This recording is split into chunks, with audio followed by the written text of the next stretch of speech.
안녕하십니까. 보건복지부 장관입니다.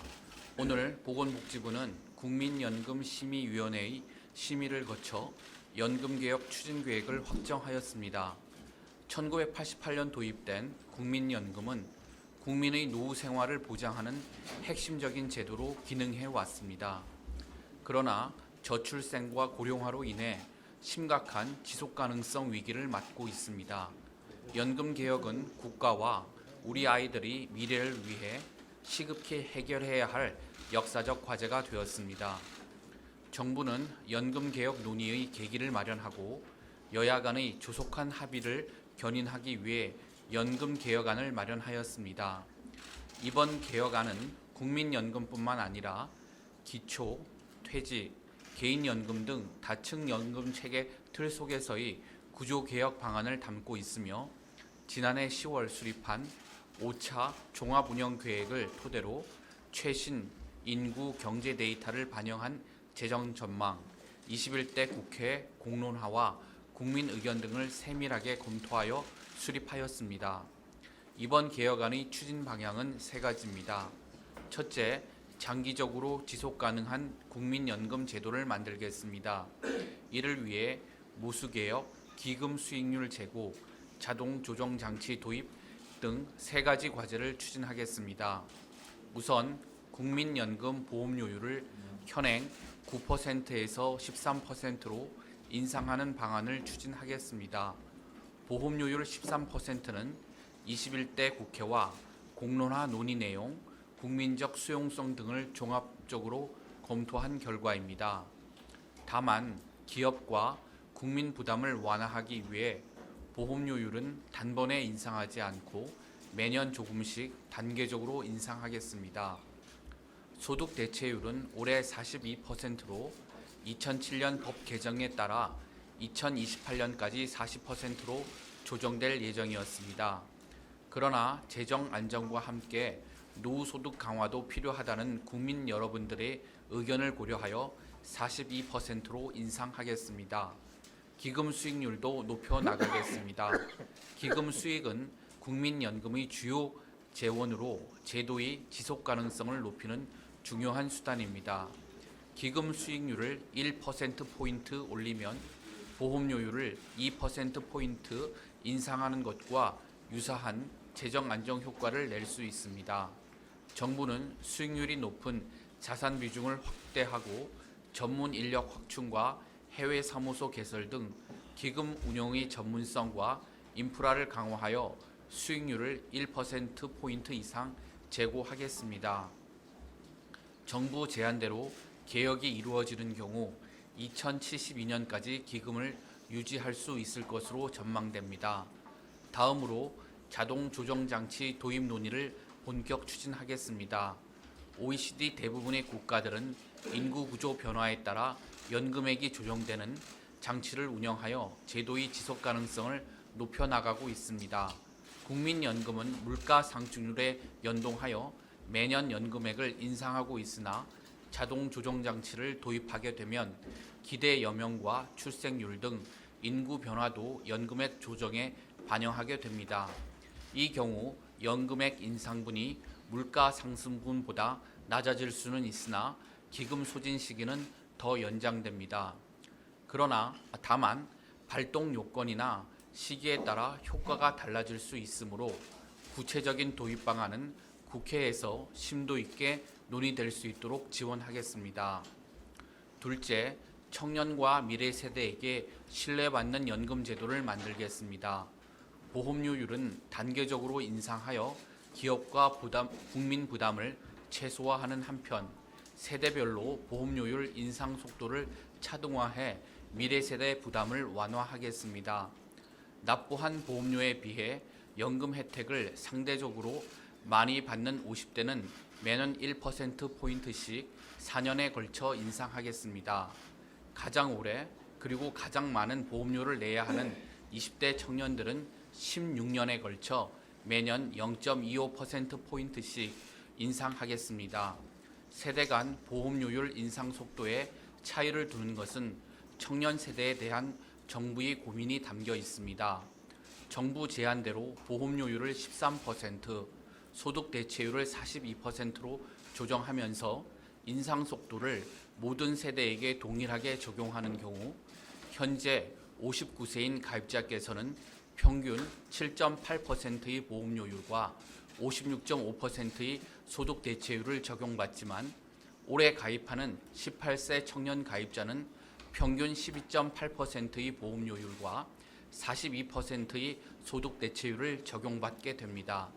따라서 청년 세대는 명백히 더 내고 덜 받게 됩니다. 인상 속도 차등으로 과거 저부담 고급여 체계에 따른 세대 간 차이가 완전히 해소되는 것은 아니지만 세대 간 형평성을 높이고 청년들의 부담을 완화하기 위해 충분히 고려할 수 있는 개편안이라고 생각합니다.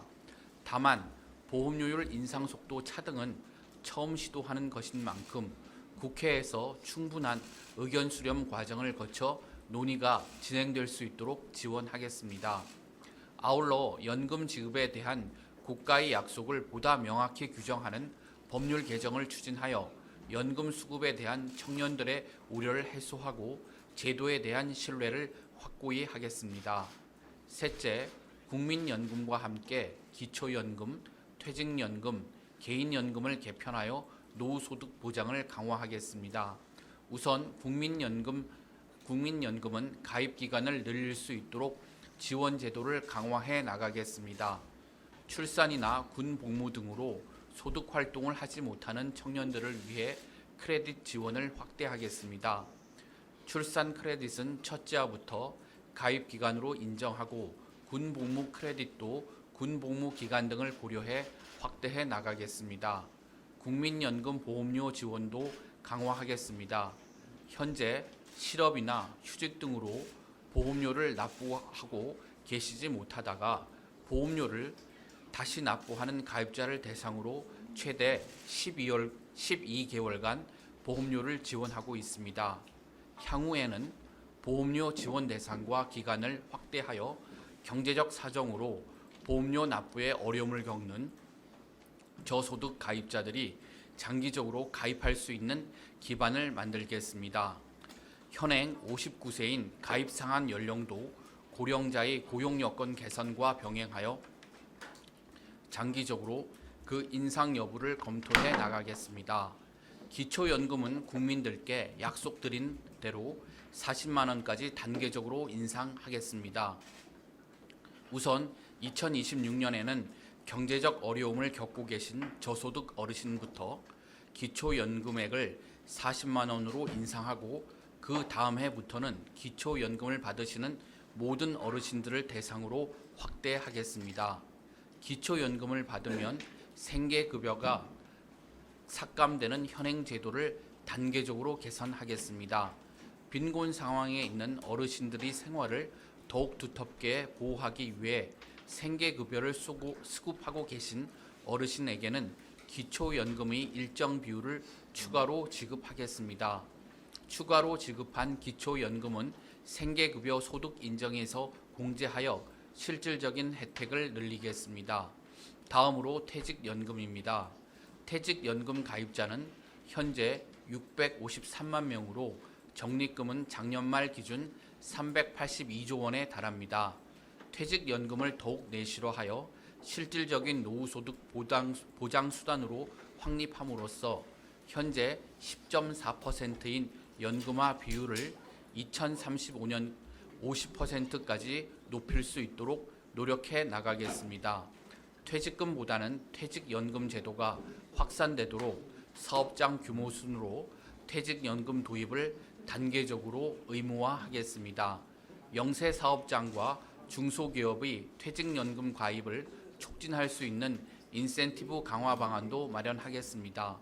원금 보장형 상품에 대한 쏠림을 완화하여 운용 수익률을 높이고 중도 인출 요건의 개선, 퇴직연금 담보대출 활성화 등을 통해 연금 수령을 더욱 확대해 나가겠습니다. 개인연금 제도를 내실화하여 더욱 촘촘한 노후 안전망을 구축하겠습니다. 개인연금 가입 활성화를 위해 홍보 교육을 강화하고 세제 혜택 등 인센티브를 확대하여 연금화 비율을 높여 나가겠습니다. 투자 기간 간 경쟁을 촉진하는 등 수익률을 개선해 중도에 해지하지 않고 연금으로 장기간 받는 것이 이롭게 되도록 지원을 강화해 나가겠습니다. 존경하는 국민 여러분, 정부는 상생의 연금 개혁으로 어르신부터 미래 세대까지 모든 국민들이 제도의 혜택을 누릴 수 있는 신뢰받는 연금 제도를 만들어 나가겠습니다. 정부가 발표하는 이번 개혁안이 국회 내 논의가 활발해지는 계기가 되기를 기대합니다. 연금 개혁은 법률로 완성되는 만큼 국회에서의 토론과 합의가 무엇보다도 중요합니다. 연금 개혁은 여러 부처가 관련되어 있으므로 국회는 연금특위와 여야정 협의체를 조속히 설치하여 다층 연금 체계의 틀 속에서 포괄적인 개혁 논의를 진행해 주시길 부탁드립니다. 정부도 향후 국회 논의 과정에 적극 참여하여 연금 개혁이 성공적으로 이루어질 수 있도록 최선을 다하겠습니다. 국민 여러분들께서도 국가와 우리 아이들의 미래가 걸린 연금 개혁에 대해 지속적인 관심을 가져주시길 부탁드립니다. 감사합니다. 지금부터 질의응답 시간을 가지겠습니다. 우선 배석자께서는 단상위로 올라와 주시기 바랍니다.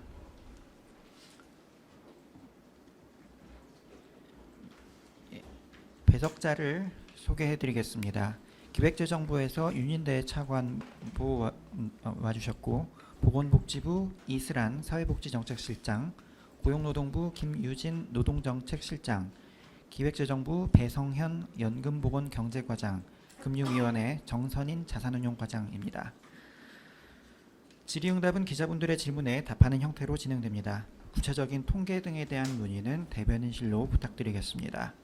먼저 온라인으로 전달된 출입기자단의 사전질의를 말씀드리겠습니다. 첫 번째 사전질의입니다. 뉴스핌 신도경 기자님께서 두 가지 질의 주셨는데요. 연관 질의라서 같이 전달해 드리겠습니다. 정부는 통상 5년마다 종합계획을 발표하는데 작년에 이어 다시 개혁안을 발표하는 이유는 무엇인가요? 그리고 국민들이 꼭 알아주었으면 하는 개혁안의 핵심 내용은 무엇인지 질의 주셨습니다. 네, 정부는 그동안 여러 차례 개혁안을 발표한 바 있었습니다. 그렇지만은 그 보험료율 인상 같은 경우는 한 번도 성공한 경험이 없었습니다. 그래서 저희는 작년 10월에 제5차 국민연금 종합계획을 발표하면서 구체적인 보험료율이나 소득 대체율의 수치 제시보다는 과제 위주로 계획안을 낸 바 있습니다. 21대 국회에서는 이러한 저희 계획안을 토대로 토의를 해서 공론화도 하고 그 다음에 많은 논의를 거쳐 모수 개혁에 대해 의견이 좁혀지는 성과가 있었습니다. 이에 정부는 연금 개혁의 논의 기준점을 이번에 구체적으로 제시함으로써 22대 국회 개혁 논의를 촉진하기 위해서 개혁안을 제시하게 됐습니다. 연금 개혁은 제가 앞서 말씀드린 것처럼 법률 개정으로 완성되는 만큼 국회에서 논의가 매우 중요하고 정부는 국회 개혁 논의를 적극적으로 지원해 나갈 계획입니다. 이번 개혁안의 핵심안을 우선 말씀을 드리면 모수 조정뿐만 아니라 기금 수익률 제고, 자동 조정 장치 도입 등 추가 조치를 통해 모수 개혁의 한계를 보완했다는 점, 그리고 세대별 인상 속도 차등 등 개혁에 따른 부담을 세대 간 분산시키는 한편 지급 보장 명문화 등 연금에 대한 불안을 해소하여 세대 간 형평성을 높였습니다. 그리고 마지막으로는 크레딧, 보험료 지원 확대 등 실질 가입 기간의 확보, 그다음에 기초연금의 단계적 인상과 퇴직연금, 개인연금의 연금화 제고 등을 통해 노후소득 보장을 강화했다는 데 특징이 있습니다. 네, 두 번째 사전질의입니다. 이데일리 이지연 기자님께서 공론화 과정에서 시민들은 더 내고 더 받기를 채택했습니다. 보험료를 13%와 소득대체율 42%를 제시한 이유가 궁금합니다.